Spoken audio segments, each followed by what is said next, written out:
Hey, this is Brett coming at you, and today we have ventured far from the home office. We are at Lamp Pizzeria in North Scottsdale, just off of North Pima Road. And Phoenix Magazine, our friends at Phoenix Magazine, have rated Lamp Pizzeria the second best pizza in Phoenix. And so we wanted to come up and try it out.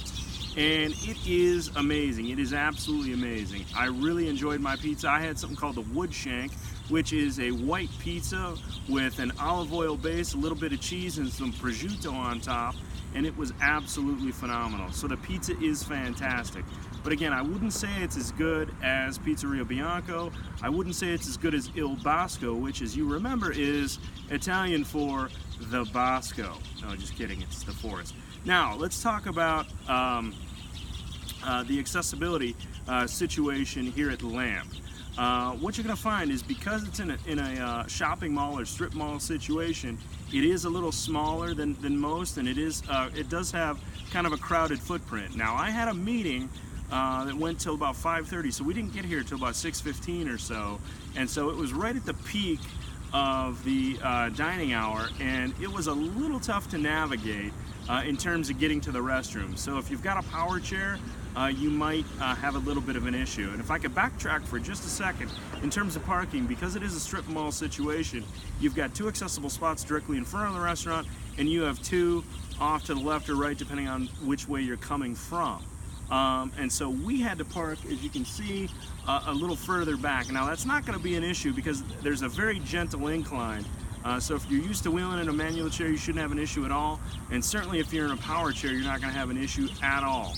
In terms of the restroom, it is not a single occupancy restroom, meaning that there's an accessible stall and a urinal to the right of that. And so the accessible stall is honestly bigger than my first apartment in Scottsdale, so we're in it to win it there. Now, the challenge is with the wash basin. It's a cabinet situation, so you cannot roll under it. So I found myself, when I was washing my hands vigorously, let's take time out for a public service announcement. There is no such thing as too much soap. Now, back to our regularly scheduled program. As I was washing my hands vigorously, I found it somewhat challenging because I couldn't roll under the sink because of the cabinet situation. What I did like about the sink is it had I'm rolling backwards here. What I did like about the sink is it had a mechanism that was a faucet that was very easy to use. I could use it with the back of my hand. So if you have dexterity challenges, you're gonna be fine. No problem whatsoever. So my recommendation, if you're in this area and you live in North Scottsdale and you want some awesome pizza, check it out. It's gonna be great. But get here early because it is crowded and it can be a little challenging, but it's totally worth it. And if you like this video and you like pizza, I encourage you, please do me a huge solid, if you would, and share this video with your friends, and let's everybody get out there. Get out there, enjoy life, enjoy pizza, and as always, keep rolling.